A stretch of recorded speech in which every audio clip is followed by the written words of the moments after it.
Tongo Lima Witini. Assalamualaikum warahmatullahi wabarakatuh. Shalom, salam sejahtera untuk kita semua. Om Swastiastu, Namo Buddhaya, salam kebajikan. Selamat berjumpa kembali dalam podcast persembahan Dinas Komunikasi dan Informatika Kabupaten Mimika bersama saya Alfiani.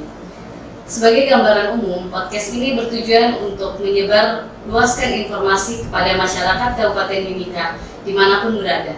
Di dalamnya termasuk kerukunan umat beragama yang ada di Mimika. Untuk itu sudah bersama kami sebagai narasumber Bapak Pendeta Rudolf Pigai selaku hamba Tuhan Gereja Kemah Injil Kingmi di Tanah Papua Klasis Timika yang akan menjelaskan lebih lanjut mengenai topik kita kali ini, yakni moderasi beragama. Langsung saja kita menyapa dengan hormat Bapak Pendeta Rudolf Pigai. Selamat pagi Pak, bagaimana kabar hari ini? Selamat pagi, puji Tuhan, baik. Terima kasih Pak ya sudah berkenan memberi waktu untuk kita dapat berbincang pada pagi hari ini. Topik kita hari ini yaitu moderasi beragama. Mohon Bapak bisa jelaskan mengenai moderasi beragama di Kabupaten Mimika sebagai hamba Tuhan Gereja Kemah Injil Kingmi di Tanah Papua Mimika. Moderasi beragama, umat beragama itu adalah upaya membangun cara pandang, sikap, dan praktek untuk hidup bersama di dalam sebuah lingkungan. Dan kalau kita di Kabupaten Mimika berarti di lingkungan Kabupaten Mimika. Itu pada hakikatnya itu. Jadi agama itu menjadi sarana, lalu menjadi alat untuk membangun hal tersebut. Itu. Untuk kendala dalam pelaksanaan moderasi beragama di Mimika ini seperti apa Pak kendala-kendalanya?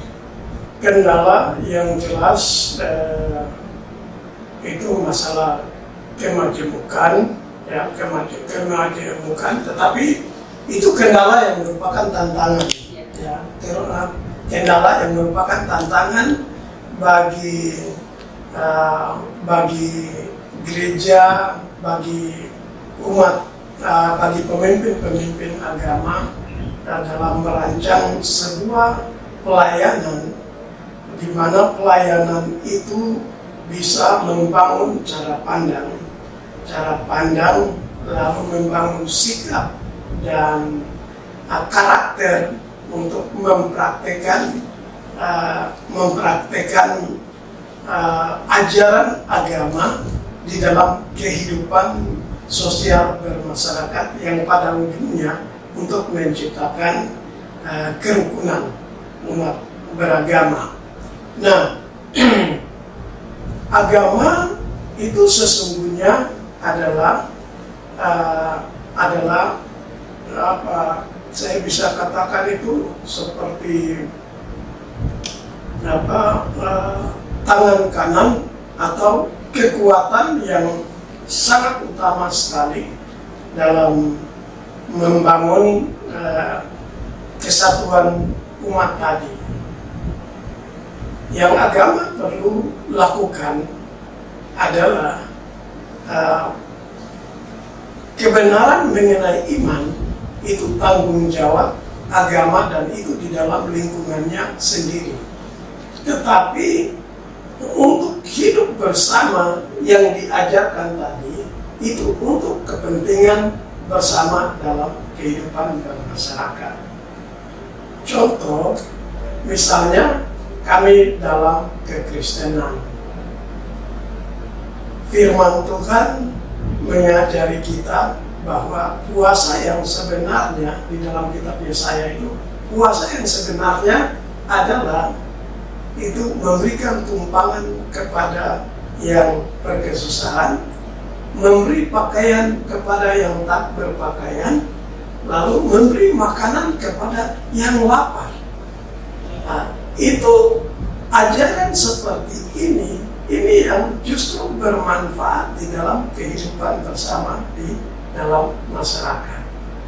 Yang tadi saya tegaskan bahwa iman itu urusan pribadi gereja di dalam umat, tapi prakteknya, praktek dari iman tadi dalam kehidupan bersama itu yang penting.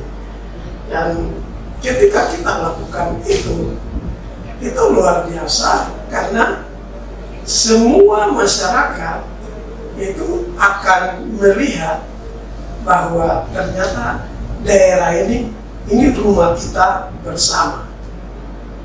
Jika setiap orang melakukan ajaran agama dengan baik dalam kehidupan bermasyarakat. Jadi yang menjadi kendala di sini adalah ketika sebuah komunitas itu anggap ajarannya paling benar, cara ibadahnya paling benar. Padahal bukan masalah ajaran, bukan masalah cara ibadah, tapi masalahnya adalah praktek hidup dalam hidup bersama tadi. Jadi itu dua hal. Ketika kemajemukan itu menjadi itu menjadi kendala, tetapi itu tantangan. Lalu yang kedua adalah pemahaman tadi. Orang tidak boleh bawa cara ibadah dia, upacara dia dipaksakan dalam komunitas. Tapi yang dibawa adalah prinsipnya tadi, bagaimana hidup bersama tadi. Prinsip yang diajarkan dalam setiap agama. Dalam setiap agama. Harusnya baik, Pak, ya. Iya, dan memang baik. Agama, saya tegaskan ini, agama tidak pernah mengajarkan yang tidak baik. Ya, agama mengajarkan semua yang baik untuk mendatangkan damai sejahtera. Nah, sehingga di sini kita sebagai umat beragama, yang penting bagi kita adalah melaksanakan kebenaran tadi dalam kehidupan bersama. Untuk upaya yang sudah dan akan dilakukan oleh Gereja Kingmi di Mimika terkait hal ini, Pak? Yang sudah dilakukan, yang sudah dilakukan adalah di dalam gereja itu kita membangun pandangan yang bersama dari yang bersumber dari firman Tuhan, dengan saling mengajak bahwa semua umat manusia itu sama di hadapan Tuhan. Itu melalui ceramah, ada juga melalui khotbah yang disampaikan di dalam mimbar Tuhan. Jadi itu. Terus ada yang istilah namanya KKR, itu kita lakukan supaya, maksudnya itu supaya ada pertobatan. Ketika ada pertobatan di dalam diri umat, maka akibatnya adalah umat pasti melakukan hal yang baik. Itu yang kami sudah lakukan. Terus tadi apa lagi yang disebut? Upaya yang dilakukan oleh Gereja Kingmi sendiri. Itu sudah, itu yang kami sudah lakukan. Ya, di dalam, ya, dan itu yang kami sudah lakukan. Contohnya seperti beberapa tahun yang lalu, kalau orang artikan Timika itu dengan tiap minggu, kacau. Nah, karena memang kenyataan beberapa tahun yang lalu itu seperti itu. Tapi setelah kami melihat itu, kami tidak diam. Kami mulai cari masalah, apa persoalannya, lalu kami mulai cari solusi. Dan puji Tuhan, sampai hari ini perang di antara warga, konflik itu sudah berhenti. Nah, itu pencapaian yang hebat yang sudah dialami dan dinikmati oleh kita di kabupaten ini. Itu, nah, terus untuk tantangannya apa tadi? Yang akan dilakukan kedepannya. Yang akan dilakukan ke depannya, ada satu hal yang penting di dalam gereja kami, itu namanya pembinaan warga jemaat. Di dalam program pembinaan warga jemaat itulah kami fokuskan pelayanan, sehingga pelayanan kami besok itu langsung menyentuh kepada keluarga demi keluarga. Jadi pembangunannya mulai dari hamba Tuhan, kami mulai share program yang ada, lalu datang kunjungi dari satu jemaat ke jemaat yang lainnya, itu program awal. Lalu sesudah itu kami lakukan evaluasi. Apa yang kami sudah lakukan ini apakah sudah diterapkan oleh jemaat-jemaat atau tidak. Kalau sudah dilakukan sampai sejauh mana.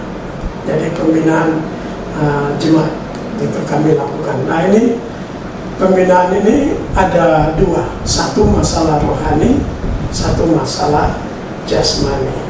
Masalah rohani itu lebih bersifat kepada hal spiritual, dengan harapan bahwa ketika spiritual bertumbuh, maka itu akan berdampak kepada kehidupan bermasyarakat, di mana tercipta kehidupan yang rukun, harmoni di antara umat itu dulu, kemudian dengan komunitas yang lainnya. Lalu di bidang yang sosial itu seperti ekonomi, lalu juga pendidikan, kesehatan, kami bangun dengan beberapa stakeholder yang ada di kabupaten ini supaya umat sendiri dapat merasa bahwa mereka adalah bagian dari daerah ini. Mereka adalah anggota dari tempat ini, mereka adalah tuan rumah dari rumah Kabupaten Mimika ini. Itu. Untuk mengakhiri perbincangan kali ini, apa harapan dan pesan Pak Rudolf sebagai hamba Tuhan kepada seluruh masyarakat Mimika? Mungkin hampir sama dengan harapannya, ya. Hanya mimpi saja. Mimpi saya itu ingin lihat bahwa semua kami di Kabupaten Mimika ini, baik orang asli Papua maupun yang dari luar Papua, melihat bahwa Mimika ini honai kita, tongoi kita bersama, rumah kita bersama. Sehingga ketika kita sudah melihat dan merasa di dalam hati, meyakini kita sudah terima dalam hati bahwa Timika atau Kabupaten Mimika ini, Tanah Amunsa, Bumi Kamoro ini menjadi rumah bersama. Wah, itu luar biasa. Itu luar biasa karena kami akan menciptakan hidup yang damai tadi. Jadi itu mimpi dan harapan saya secara pribadi, dan juga itu saya yakin Tuhan mau seperti itu. Tuhan mau kita melihat tempat kita ini rumah kita bersama. Seperti kalau di dalam kekristenan ada di kitab Yeremia mengajarkan bahwa Yeremia 29 ya, mengajarkan bahwa usahakanlah kesejahteraan kota di mana aku buang. Saudara-saudara yang datang dari luar, mari lihat, inilah rumah kita bersama. Mari kita bersama usahakan tempat ini menjadi rumah kita bersama. Kita nikmati bersama di dalam rumah kita yang namanya Kabupaten Mimika. Saya boleh dari 7 suku, kau boleh dari Papua lain, juga kau boleh dari pulau lain di Indonesia, tetapi yang satu yang kau tidak boleh lupa, ini rumah kita bersama, Mimika. Ya, luar biasa sekali Pak ya. Untuk pesan-pesannya Pak kepada masyarakat Kabupaten Mimika agar toleransi, moderasi beragama di Kabupaten Mimika ini tetap terjaga sampai nanti. Oke. Ingat, kau boleh dari agama manapun, kau dengan sah, kita diajarkan untuk mengasihi sesama. Nomor 1, itu bukti daripada cinta kita kepada yang kita puja, kita sembah. Yang kedua, ingat lingkungan kita. Selain manusia, ada lingkungan yang harus dijaga. buang sampah pada tempatnya, sementara masih ada COVID, protokol perlu dijaga. Hormati, kalau ada yang pakai masker, biarkan dia pakai masker, jangan dia direndahkan. Terima dia apa adanya, yang tidak pakai juga demikian. Nah, moderasi kerukunan umat beragama pada intinya mengajar kita supaya kita satu di dalam berbagai perbedaan yang ada di dalam rumah kita menikah. Ya, terima kasih Pak atas kesediaan Bapak pada pagi hari ini telah membagi informasi kepada kami semua. Kiranya apa yang sudah dilakukan Bapak dan gereja menjadi berkat dan dinikmati hasilnya oleh seluruh lapisan masyarakat. Sehingga visi Bapak Bupati dan Bapak Wakil Bupati, yakni Mimika Cerdas, Aman, Damai, dan Sejahtera, dapat terwujud. Demikian Pak perbincangan kali ini. Mohon maaf apabila sepanjang perbincangan ini ada hal-hal yang kurang berkenan. Semoga kita bisa berjumpa kembali pada topik yang berbeda. Tetap sehat dan semangat membangun Mimika tercinta. Emeneme Yaware Amolongo Limau. Tuhan memberkati kita semua.